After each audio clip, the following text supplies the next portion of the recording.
Hi friends, welcome to DevOps Malayalam. അപ്പോൾ നമുക്കറിയാം react native എന്ന് പറയുന്ന ഒരു ഹൈബ്രിഡ് ആപ്പ് ഡെവലപ്മെൻറ്റ് ചെയ്യുന്ന ഒരു ലൈബ്രറിയാണ്. അപ്പോൾ നമുക്ക് സെയിം കോഡ് വെച്ച് തന്നെ ഒന്നിലധികം പ്ലാറ്റ്ഫോമിൽ ആപ്പ് റൺ ചെയ്യാൻ പറ്റും. അപ്പോൾ നമ്മുടെ ആപ്പ് റൺ ചെയ്തേക്കുന്ന ഏത് പ്ലാറ്റ്ഫോം ആണെന്ന് ചെക്ക് ചെയ്യാൻ വേണ്ടിയാണ് നമ്മൾ ഈ പ്ലാറ്റ്ഫോം എന്ന് പറയുന്ന മൊഡ്യൂൾ യൂസ് ചെയ്യുന്നത്.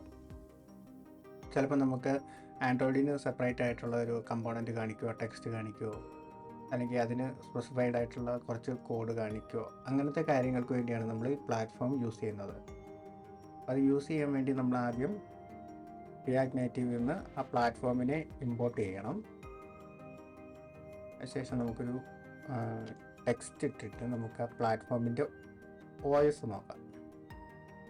ടെക്സ്റ്റിനകത്ത് പ്ലാറ്റ്ഫോം .os എന്ന് നമുക്ക് platform.os നമുക്ക് പ്രിൻറ്റ് ചെയ്ത് നോക്കാം. അപ്പോൾ നമ്മുടെ iOS എന്ന് വന്നിട്ടുണ്ട്. സെയിം അതേപോലെ തന്നെ ആൻഡ്രോയിഡ് ഡിവൈസിൽ ആൻഡ്രോയിഡ് ഒന്നും വന്നിട്ടുണ്ട്. അതുപോലെ തന്നെ പ്ലാറ്റ്ഫോമിൽ നമുക്ക് വെർഷനും കിട്ടും. അപ്പോൾ അത് കാണാൻ വേണ്ടി നമുക്കൊരു ടെക്സ്റ്റ് ഇട്ടിട്ട് platform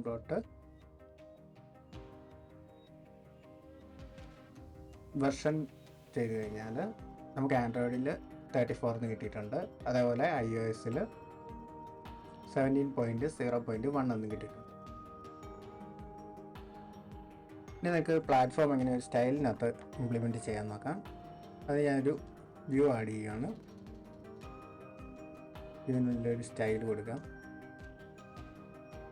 style equal to styles sub container എന്ന് പറഞ്ഞൊരു സ്റ്റൈൽ ഞാൻ ആഡ് ചെയ്തിട്ടുണ്ട്. ആ സബ് കണ്ടെയ്നറിന് വാല്യൂസ് കൊടുക്കും.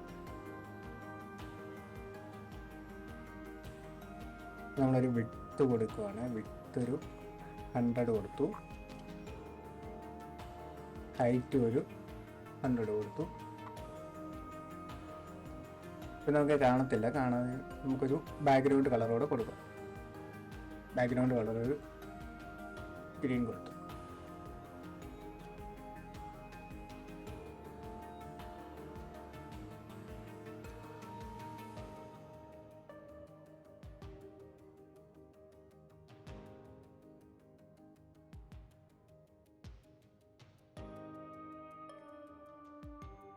ഇനി നമുക്കൊരു ബാക്ക്ഗ്രൗണ്ട് കളർ ഗ്രീൻ കൊടുക്കാം.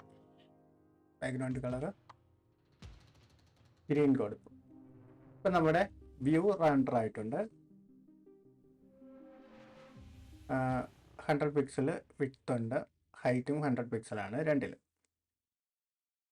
ഇത് നമുക്ക് എന്തുവാ ചെയ്യേണ്ടതെന്ന് വെച്ചാൽ ആൻഡ്രോയിഡിലുള്ള വ്യൂവിന് റെഡ് കളർ കൊടുക്കണം.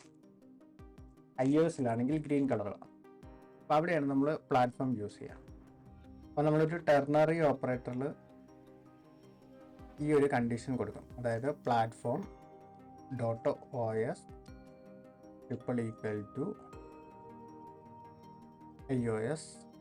iOS ആണോ എന്ന് ചെക്ക് ചെയ്യും. iOS ആണെങ്കിൽ ഗ്രീൻ വരണം, അല്ല മറ്റേതെങ്കിലും പ്ലാറ്റ്ഫോം ആണെങ്കിൽ നമുക്ക് റെഡ് വരണം. അപ്പോൾ നമ്മുടെ കണ്ടീഷൻ ചെക്ക് ചെയ്യും. platform.os iOS ആണോ എന്ന് ചെക്ക് ചെയ്യും. അപ്പോൾ iOS ഡിവൈസിൽ അത് iOS ആണ്. ആൻഡ്രോയിഡിൽ വരുമ്പം ആ ഒരു കണ്ടീഷൻ തെറ്റിപ്പോകും. അപ്പോൾ എൽസ് കണ്ടീഷനായിട്ടുള്ള ഈ റെഡ് എടുക്കും. ആൻഡ്രോയിഡിൽ ഗ്രീനും വരും. ഇനി ഒരു കുറേ സ്റ്റൈൽസ് നമുക്ക് സെപ്പറേറ്റ് ആയിട്ട് ആൻഡ്രോയിഡിനും iOSനും സെപ്പറേറ്റ് ആയിട്ട് കൊടുക്കണമെങ്കിൽ നമ്മൾ അതെങ്ങനെയാണെന്ന് നോക്കാം. അതിന് നമ്മളൊരു വ്യൂവും കൂടെ കൊടുക്കുകയാണ്. അതിന് നമ്മൾ അതിൻ്റെ സ്റ്റൈലിന് സബ് കണ്ടെയ്നർ 2 എന്ന് പറയുന്ന നെയിം കൊടുത്തു. സബ് കണ്ടെയ്നർ 2ൻ്റെ ബോഡി ക്രിയേറ്റ് ചെയ്യാം.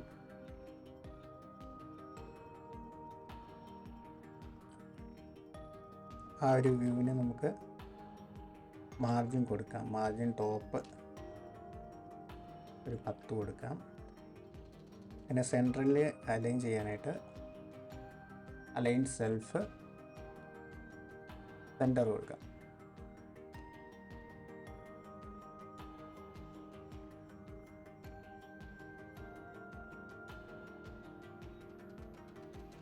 കൊടുത്ത ബാക്ക്ഗ്രൗണ്ട് കളർ നമുക്ക് ബ്ലൂ തന്നെ കൊടുത്ത് നോക്കാം. കാണാൻ പറ്റുന്നില്ല, കാരണം നമ്മൾ വിഡ്ത്ത് കൊടുക്കണം. സെയിം അതേപോലെ തന്നെ ഹൈറ്റും കൊടുക്കണം. ഇപ്പോൾ നമുക്ക് നമ്മുടെ ആ വ്യൂ വന്നിട്ടുണ്ട്. ഇനി നമുക്ക് ഈ രണ്ട് വ്യൂവിനെയും ഓരോ പ്ലാറ്റ്ഫോമിനനുസരിച്ച് ഡിഫറെൻറ്റ് സ്റ്റൈൽ കൊടുക്കണം. അപ്പോൾ അതിനു വേണ്ടി നമ്മൾ ഈ ഒരു വിഡ്ത്തും ഹൈറ്റും ബാക്ക്ഗ്രൗണ്ട് കളറിനെ കട്ട് ചെയ്യുകയാണ്. എന്നിട്ട് സേവ് ചെയ്ത് കൊടുത്താൽ നമുക്കിപ്പോൾ ആ വ്യൂ ഹൈഡായി പോയിട്ടുണ്ട്, കാരണം അതിന് ഹൈറ്റും വിഡ്ത്തും ഇല്ല. ഇനി നമ്മൾ ഇതിലേക്ക് കൊടുക്കുന്നത് ഈ പ്ലാറ്റ്ഫോം ഡോട്ട് സെലക്ട് എന്ന് പറയുന്ന ഒരു ഫംഗ്ഷൻ ഉണ്ട്. അപ്പോൾ അത് റിട്ടേൺ ചെയ്യുന്ന ഒരു ഒബ്ജക്റ്റാണ് പ്ലാറ്റ്ഫോം ഡോട്ട് സെലക്ട്. അപ്പം അതുകൊണ്ട് നമ്മൾ ഈ ഓൾറെഡി ഈ സ്റ്റൈൽ എന്ന് പറയുന്ന ഒരു ഒബ്ജക്റ്റാണ്. അപ്പോൾ പ്ലാറ്റ്ഫോം ഡോട്ട് സെലക്ട് ചെയ്യുന്ന കിട്ടുന്നത് ഒരു ഒബ്ജക്റ്റാണ്. അപ്പോൾ അതുകൊണ്ട് ആ ഒബ്ജക്റ്റിനെ ആഡ് ചെയ്യാൻ നമ്മൾ ആദ്യം സ്പ്രെഡ് ചെയ്യണം. സ്പ്രെഡ് ഓപ്പറേറ്റർ കൊടുത്തിട്ട് പ്ലാറ്റ്ഫോം ഡോട്ട് സെലക്ട് എന്ന് പറയുന്നൊരു ഫംഗ്ഷൻ, ആ ഫംഗ്ഷനുള്ളിലേക്ക് കൊടുക്കുന്നത് ഒരു ഒബ്ജക്റ്റാണ്. ആ ഒബ്ജക്റ്റിൽ നമ്മൾ iOS എന്ന് പറയുന്ന ഒരു കീ ആഡ് ചെയ്യുന്നു. സെയിം അതേപോലെ തന്നെ ആൻഡ്രോയിഡ് എന്ന് പറയുന്നൊരു കീ ആഡ് ചെയ്യുന്നു. അതിൻ്റെ വാല്യൂസും ഒരു ഒബ്ജക്റ്റായിട്ടാണ് കൊടുക്കേണ്ടത്. അപ്പോൾ നമ്മൾ iOS-ൽ ഈ സെയിം, അതായത് ബാക്ക്ഗ്രൗണ്ട് കളർ ബ്ലൂ കൊടുത്തു, വിഡ്ത്ത് എന്ന് പറയുന്നത് 100 കൊടുത്തു, ഹൈറ്റ് എന്ന് പറയുന്നത് 100 കൊടുത്തു. സെയിം അതേപോലെ തന്നെ നമ്മൾ ആൻഡ്രോയിഡിൽ വന്നിട്ട് ആൻഡ്രോയിഡിൽ നമുക്ക് യെല്ലോ കൊടുക്കാം. എന്നിട്ടൊന്ന് സേവ് ചെയ്ത് നോക്കാം. Sorry, spelling.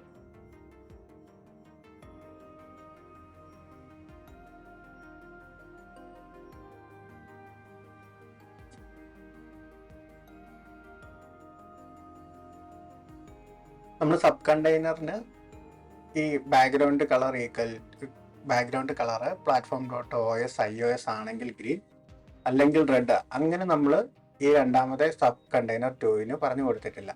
പകരം നമ്മൾ പ്ലാറ്റ്ഫോം ഡോട്ട് സെലക്ട് എന്ന് പറയുന്ന ഒരു ഫംഗ്ഷനുള്ളിൽ iOS-ന് വേണ്ട സ്റ്റൈൽസ് ആഡ് ചെയ്തിട്ടുണ്ട്, ആൻഡ്രോയിഡിന് വേണ്ട സ്റ്റൈൽസ് ആഡ് ചെയ്തിട്ടുണ്ട്.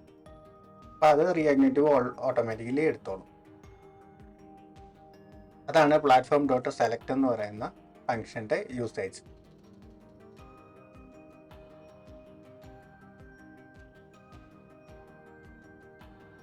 അടുത്തെന്ന് പറയുന്നത് നമുക്കൊരു കസ്റ്റം കമ്പോണൻറ്റ്, ഒരു കസ്റ്റം ബട്ടൺ ഉണ്ടാക്കാം. കമ്പോണൻസ് എന്ന് പറയുന്ന ഒരു ഫോൾഡർ ക്രിയേറ്റ് ചെയ്യുക. അതിനുള്ളിൽ ബട്ടൺസ് എന്ന് പറയുന്ന മറ്റൊരു ഫോൾഡർ ഉണ്ടാക്കുക. ഈ ഫോൾഡറിനുള്ളിൽ നമ്മൾ കസ്റ്റം ബട്ടൺ .ios.js എന്ന് പറയുന്നൊരു ഫയൽ ക്രിയേറ്റ് ചെയ്യുക. അതിൽ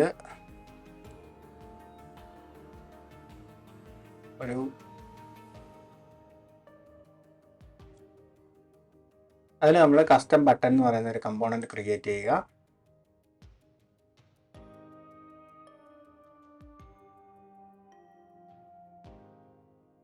ടച്ചബിൾ ഒപ്പാസിറ്റി കൊടുക്കാം.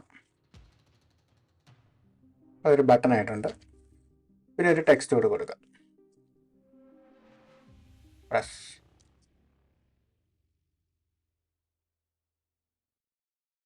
എന്നിട്ടൊരു ബട്ടൺ സ്റ്റൈൽ കൊടുക്കാം.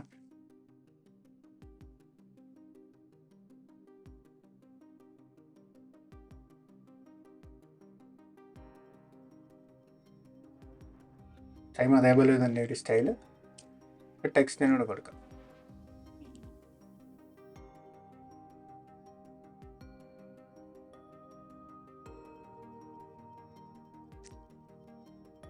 ബട്ടണ് ബാക്ക്ഗ്രൗണ്ട് കളറ് റെഡ് തന്നെ കൊടുക്കാം.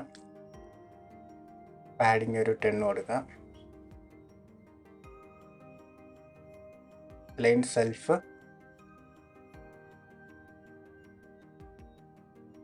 സെൻറ്റർ കൊടുക്കാം.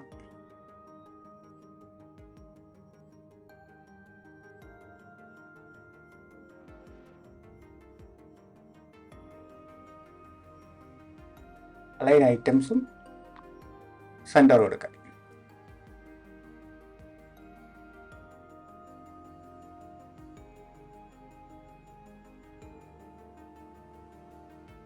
സെയിം അതേപോലെ തന്നെ ആ ബട്ടൺസ് എന്ന് പറയുന്ന ഫോൾഡറിനുള്ളിൽ തന്നെ നമുക്ക്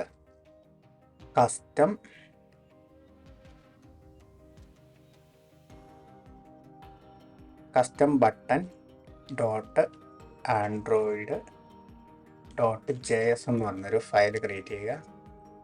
അതിലും ഇതേപോലെ തന്നെ ഒരു കമ്പോണൻറ്റ് ക്രിയേറ്റ് ചെയ്യുക. ഇവിടെ വന്നിട്ട് നമ്മൾ ആ കമ്പോണൻറ്റിൻ്റെ സെപ്പറേറ്റ് സ്റ്റൈൽസ് പറഞ്ഞു കൊടുക്കാം. ബ്ലാക്ക് കൊടുക്കാം, അതേപോലെ തന്നെ അതിനൊരു വിഡ്ത്ത് ഒരു 150 കൊടുക്കാം, ഹൈറ്റ് ഒരു 50 കൊടുക്കാം.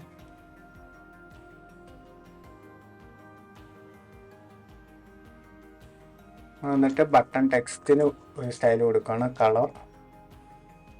കളർ വൈറ്റ് കൊടുത്തു. ഇപ്പം നമുക്ക് നമ്മുടെ കസ്റ്റം ബട്ടനെ കാണാൻ പറ്റുന്നില്ല, കാരണം നമ്മളെ ഹോം സ്ക്രീനിൽ അതിനെ കോൾ ചെയ്തിട്ടില്ല. അപ്പോൾ ആദ്യം നമുക്ക് ഇമ്പോർട്ട് ചെയ്യാം. Import custom button from components /button /custom button. Custom button എന്ന് പറയുന്ന കമ്പോണൻറ്റ് നമ്മൾ അതിൻ്റെ പാത്തിൽ നിന്ന് ഇമ്പോർട്ട് ചെയ്തു. ഇനി നമുക്ക് നമ്മുടെ ഈ രണ്ടാമത്തെ കണ്ടെയ്നർ കഴിഞ്ഞിട്ട് അതിനെ കോൾ ചെയ്യാം. Custom button. ഇപ്പം നമുക്ക് ബട്ടൺസ് വന്നിട്ടുണ്ട്. അപ്പോൾ എന്തുവാ, സാധാരണയാണെങ്കിൽ നമ്മൾ ഒരു കമ്പോണൻറ്റിനെ വിളിച്ചു കഴിഞ്ഞാൽ ആൻഡ്രോയിഡിലും iOS-ലും ആ ഒരു സെയിം കമ്പോണൻ്റ് ആയിരിക്കും റെൻഡർ ചെയ്യുന്നത്. പക്ഷെ ഇവിടെ നമ്മൾ എന്തുവാ, ഈ കസ്റ്റം ബട്ടൺ എന്ന് പറയുന്നത് 2 ഫയലിനകത്താണ് ആഡ് ചെയ്തേക്കുന്നത്. അതിൻ്റെ എക്സ്റ്റൻഷൻ എന്ന് പറയുന്നത് iOS.js-ഉം Android.js എന്നുമാണ്. അപ്പോൾ iOS.js-ൽ നമ്മൾ ആ ഒരു ബട്ടൻ്റെ ബാക്ക്ഗ്രൗണ്ട് കളർ റെഡ് കൊടുത്തിട്ടുണ്ട്. അതേപോലെ അതിനൊരു പാഡിങ് കൊടുത്തിട്ടുണ്ട്. ടെക്സ്റ്റിന് നമ്മൾ സ്റ്റൈല് പറഞ്ഞു കൊടുത്തിട്ടില്ല. അതേപോലെ തന്നെ ആൻഡ്രോയിഡിലാണെങ്കിൽ കസ്റ്റം ബട്ടൺ .android.js-ൽ നമ്മൾ ബാക്ക്ഗ്രൗണ്ട് കളർ ബ്ലാക്കാണ് കൊടുത്തേക്കുന്നത്. അതേപോലെ ടെക്സ്റ്റ് കളർ വൈറ്റും കൊടുത്തിട്ടുണ്ട്. അപ്പം നമ്മൾ ഈ ഒരു ഫയലിന് Android.js അല്ലെങ്കിൽ iOS.js എന്ന് പറയുന്ന എക്സ്റ്റൻഷൻ കൊടുക്കുകയാണെങ്കിൽ റിയാക്ട് നേറ്റീവ് തന്നെ ഓട്ടോമാറ്റിക്കലി അതിനെ ഏത് പ്ലാറ്റ്ഫോമാണോ ആ പ്ലാറ്റ്ഫോമിൻ്റെ അനുസരിച്ചുള്ള ഫയലായിരിക്കും റൺ ചെയ്യുന്നത്. ഇപ്പോൾ iOS-ലാണെങ്കിൽ ഈ കസ്റ്റം ബട്ടൺ .ios.js എന്ന് പറയുന്ന ഫയലാണ് റൺ ചെയ്തേക്കുന്നത്. ആ കമ്പോണൻ്റാണ് റെൻഡർ ആയിരിക്കുന്നത്. സെയിം അതേപോലെ തന്നെ ആൻഡ്രോയിഡിൽ നമ്മൾ കസ്റ്റം ബട്ടൺ .android.js എന്ന് പറയുന്ന ആ ഒരു ഫയലിനുള്ളിലെ കസ്റ്റം ബട്ടൺ എന്ന് പറയുന്ന കമ്പോണൻ്റാണ് റെൻഡർ ആയിരിക്കുന്നത്. അപ്പോൾ ഇങ്ങനെയാണ് നമ്മൾ പ്ലാറ്റ്ഫോം സ്പെസിഫൈഡ് ആയിട്ടുള്ള കോഡുകൾ റണ്ണ് ചെയ്യാൻ വേണ്ടി പ്ലാറ്റ്ഫോം എന്ന് പറയുന്ന മൊഡ്യൂൾ റിയാക്ട് നേറ്റീവിൽ യൂസ് ചെയ്യുന്നത്.